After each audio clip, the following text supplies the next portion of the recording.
let me welcome you to a conversation with Mr. D. Shivakumar. Welcome, Shiv, as Thank you, everyone Annurag. calls you. Wonderful to be on the And call. today the context is Shiv's book. And let us show the cover of the book, The Right Choice, on the screen. It's a book about making the right career choices at different points of your career journey, if I may use that word. And there couldn't have been anybody better than Shiv, who's worked across various cultures, various large organizations, has grown himself and has grown the organization. So let's show the cover of the book again. Can we show the creative again, Deepak, on the screen? Deepak? This is the book. It's called The Right Choice, Resolving 10 Career Dilemmas for Extraordinary Success. So hopefully by the end of the webinar, you would have some insights into what you could do with a career after listening to Shiv. First of all, Shiv, how did the idea of the book come about? I know you're a prolific reader, and it's not surprising that you've written a book, but why this book, why this subject, and why this name?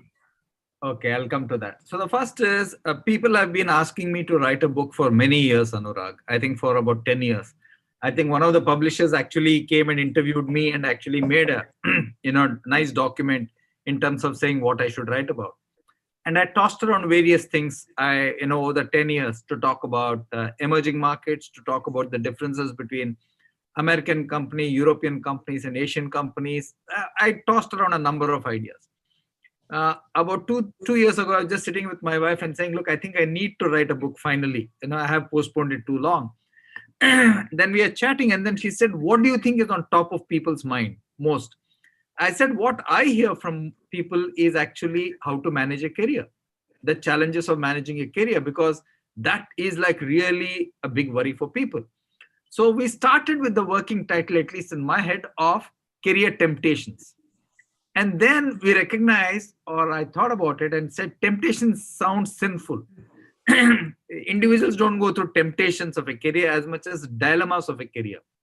A dilemma is something where you have two attractive alternatives, not that one is wrong and one is right, but between two attractive alternatives, you choose whatever you think at that point of time, given that context, is right for you.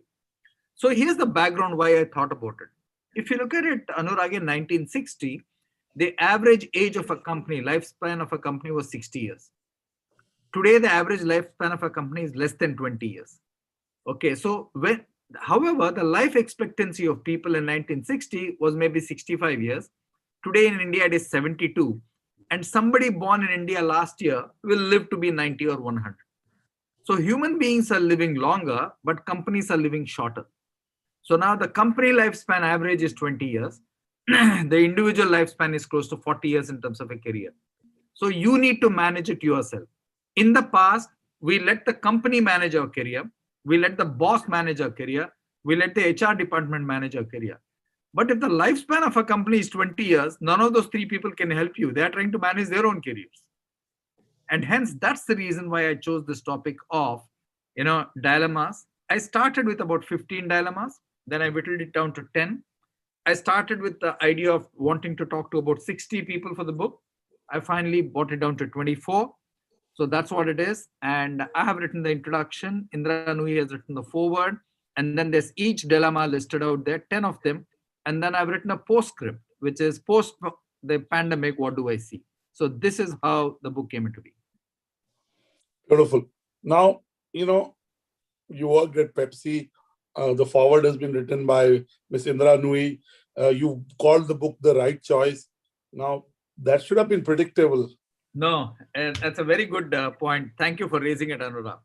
So when we wanted to choose the name of the book, we went through all kinds of names. Then I said, look, this is becoming my word against your word, or editorial word versus somebody else. I said, let's take a few options to the consumer with the masking, my name, etc. And we went and checked close to 15 titles in sequential recycling with consumers. The consumers finally chose this, The Right Choice. It was Abhay Rajankar's design from Autumn Grey. He was the guy who put the tick there. So the consumers chose The Right Choice, Resolving 10 Career Dilemmas for Outstanding Success. We also asked the consumers, what are the typical dilemmas you go through as you manage your career. They came out with 6 of the 10 which I've talked about. So at that point of time, when we did the research for the title, I knew that, okay, there was some meat in the argument that I was putting forward. So it was completely consumer checked. It had nothing to do with PepsiCo. Okay. And now we'll come to the right choices.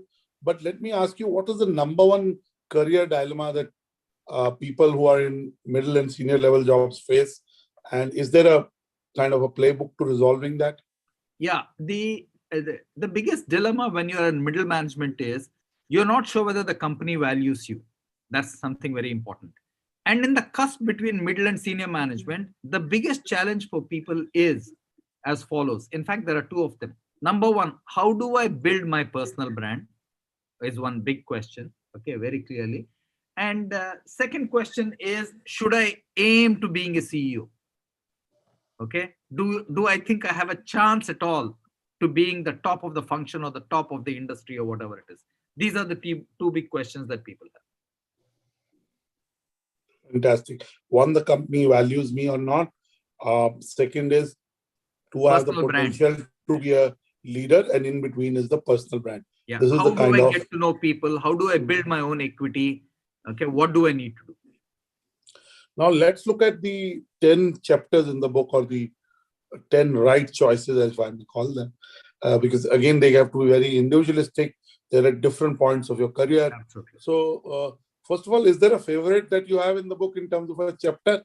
I'll tell you, or for my you personal favorite, or let me put the maximum amount of time I spent crafting it, recrafting it, is the dilemmas of a CEO.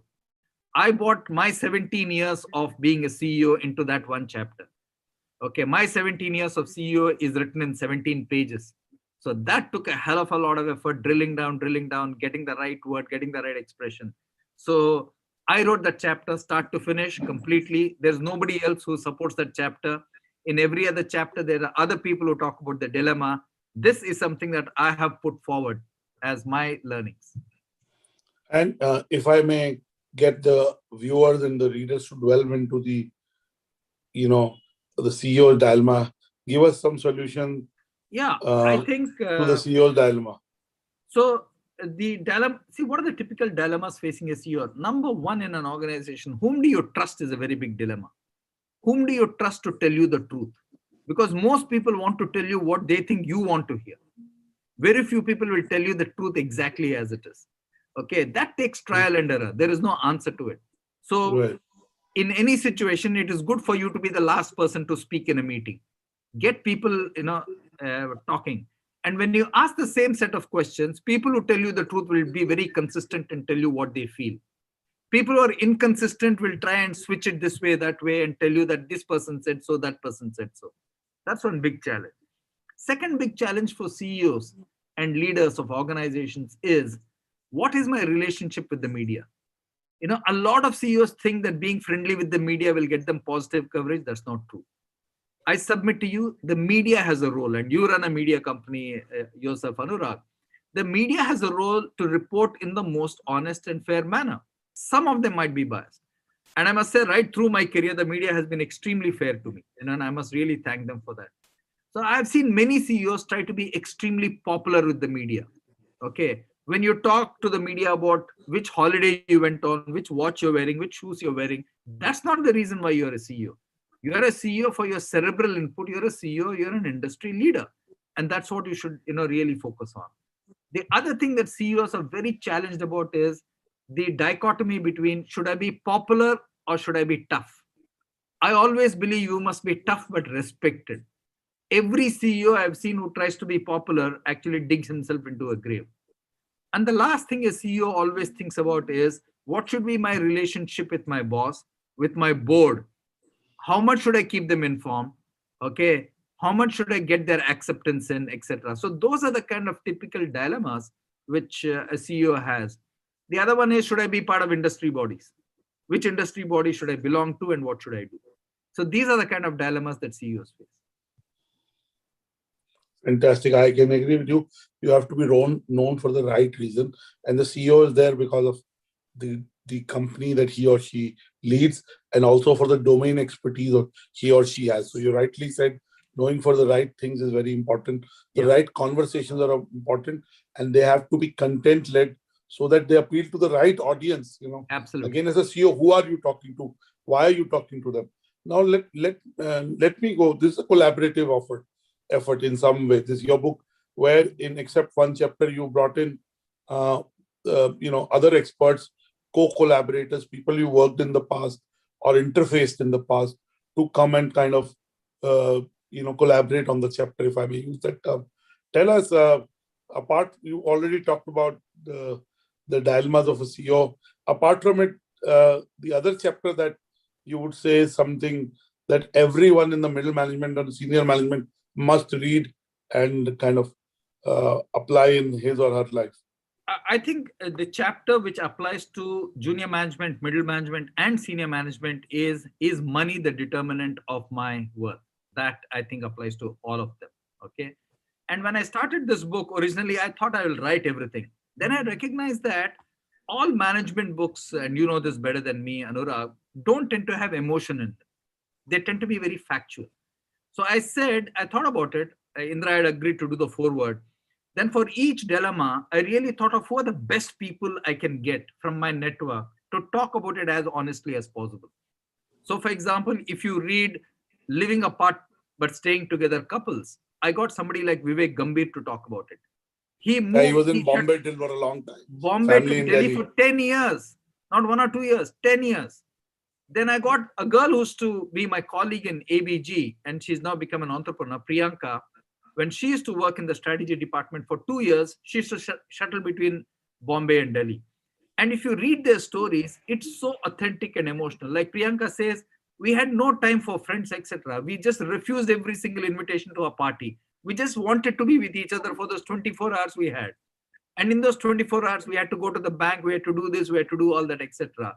When asked if she'll do it ever again, she says, no, I'm not going to do this again in my life. So I wanted people who will genuinely tell people the pain they went through as they resolved the dilemma. I've got Pavitra Singh of the CHR of PepsiCo talking about why she took a sabbatical when her daughter needed her the most. Her daughter's education and thing was more important to her than her career. She was doing very well.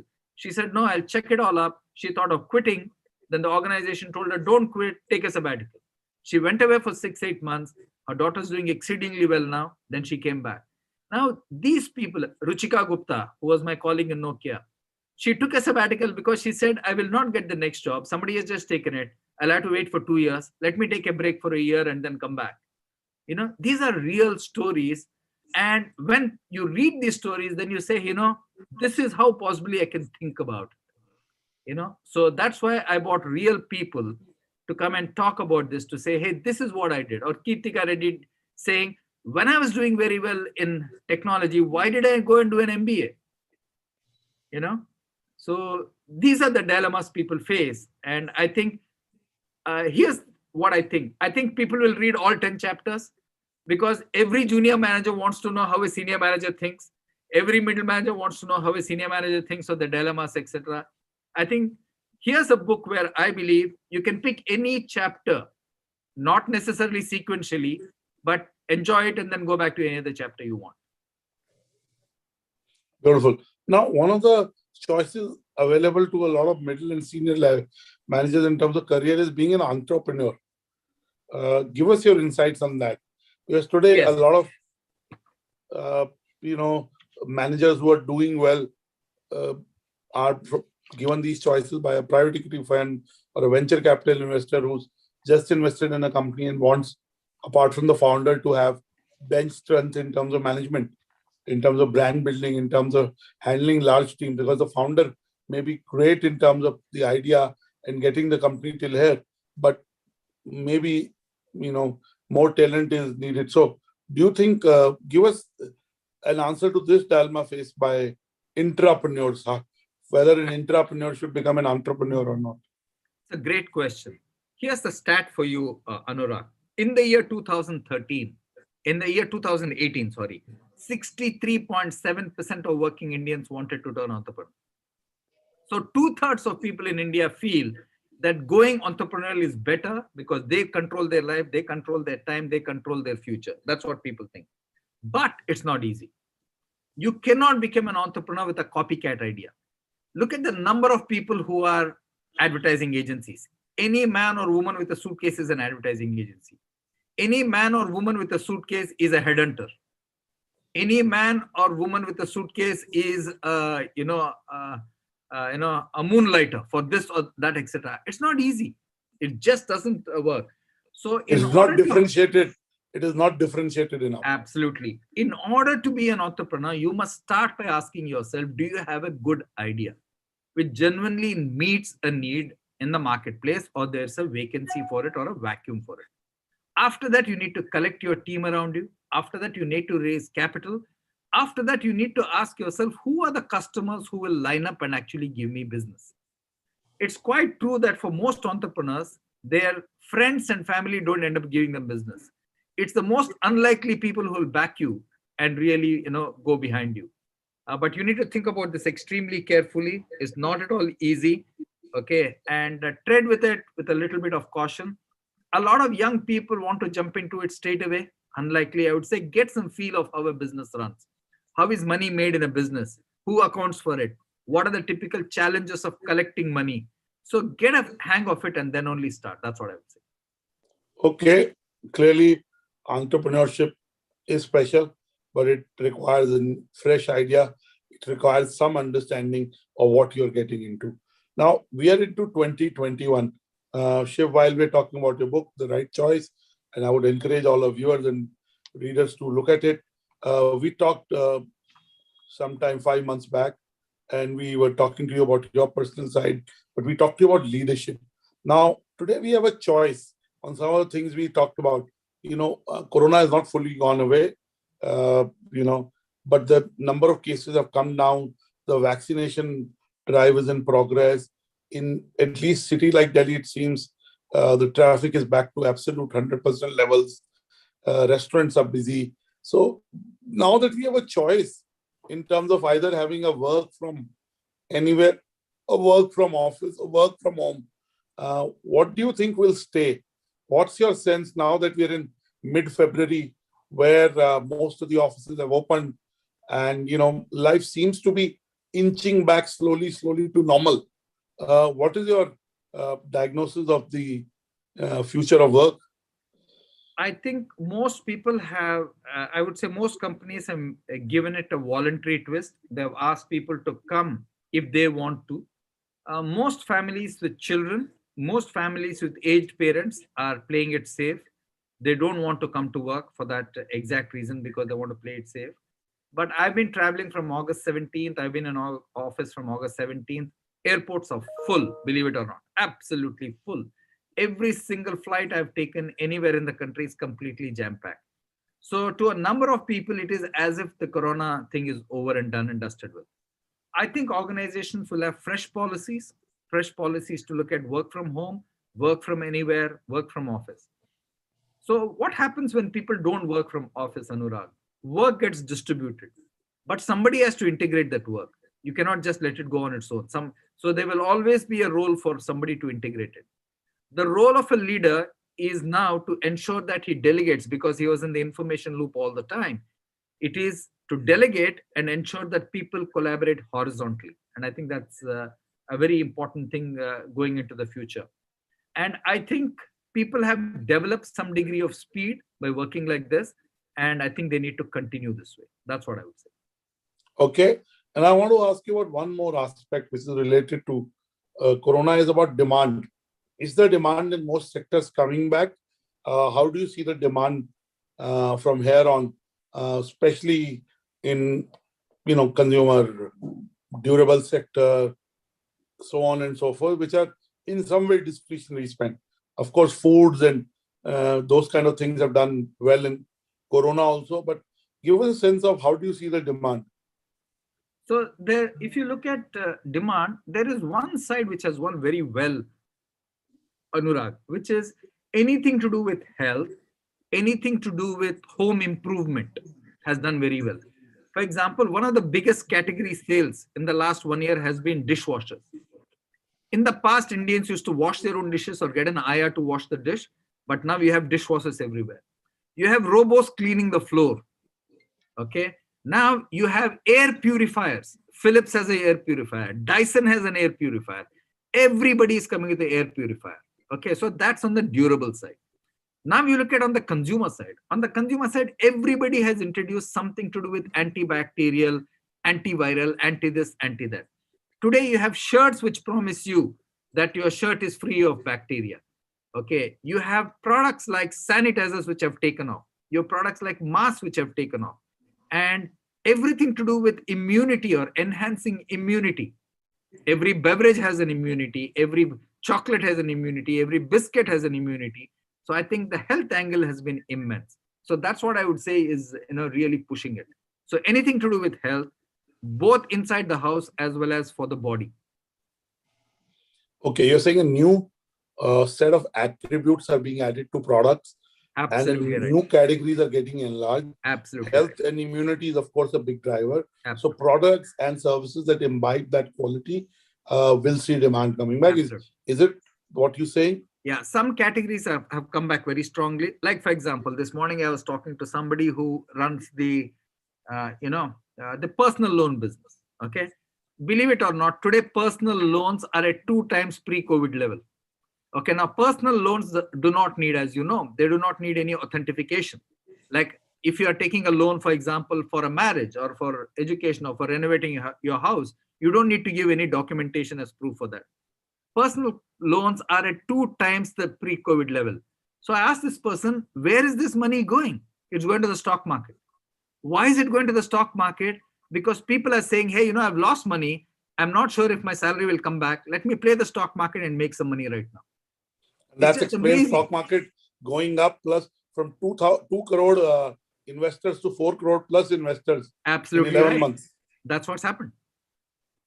So it supports what you're saying. Yeah. My last question to you, budget came 15 days back. What is your prognosis of the budget?